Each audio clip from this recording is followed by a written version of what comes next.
পক্ষ থেকে যে দুদিন ব্যাপী আইমা কাপ সহ ধর্মীয় প্রোগ্রাম তারা রেখেছে। তারা বিগত বছর এই প্রোগ্রামগুলো করে এসেছে এবং আগামী দিনে তারা এই প্রোগ্রামগুলো করবে এবং আগামী দিনেও তারা আজকের যেভাবে প্রোগ্রাম করছে আগামী দিনেও সেভাবে প্রোগ্রাম করবে, তার আশা আকাঙ্ক্ষা সংগঠনের পক্ষ থেকে রাখছি।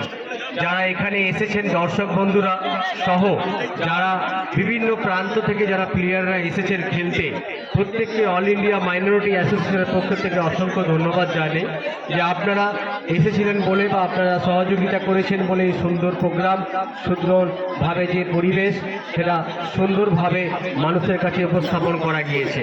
এবং এই প্রোগ্রামে যারা রেফারিরা আছেন তারা অক্লান্ত পরিশ্রম করছে, সেই সঙ্গে ছোট ছোট শিশুরা যারা আগামী দিনের প্রজন্ম তারা যেভাবে উৎসাহিত সহিত এই ক্যানেল থেকে যেভাবে ছোট ছোট বল, যে ফুট টেনিস বল যেটা পানিতে নেমে যেভাবে ঘুরোচ্ছে তাদের অক্লান্ত পরিশ্রমী ঠান্ডার মধ্য দিয়েও তারা কিন্তু সব কিছুকে হার মানিয়ে দিয়েছে।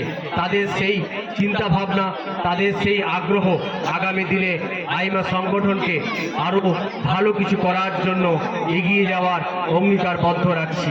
তাই আমি আমার বক্তব্য দীর্ঘায়িত না করে এখানে যারা এসেছেন সমস্ত নেতৃত্ব, যারা ব্লক সম্পাদক, ব্লক সভাপতি সহ জেলা নেতৃত্ব এবং এখানে উপস্থিত আছেন পূর্ব মেদিনীপুর জেলার চেয়ারপারসন বিষ্ণুপদ পণ্ডা এবং কেন্দ্রীয় নেতৃত্ব মার্জিন হোসেন সাহেব এবং আমাদের সৌমিত্র জিদি ভাই তিনিও আছেন, প্রত্যেককে অসংখ্য অসংখ্য ধন্যবাদ জানাই। সেই সঙ্গে রাজ্য আইমা ইউনিটের মাস্টারমশাই থেকে শুরু করে এবং প্রত্যেকটা যেসব ভাইরা দেখলাম, অনেক আমাদের সংগঠনে অনেক হিন্দু ভাইরা আমাদের সংগঠনের মেম্বার হয়েছে, তারা যেভাবে বরণ পর্ব করছে আমি খুব উৎসাহিত এবং আনন্দিত যে আগামী দিনে সংগঠনকে আমরা বিভিন্ন পর্যায়ে বিভিন্ন স্তরে আমরা নিয়ে যেতে সক্ষম হব এবং সক্ষম হতে চলেছি।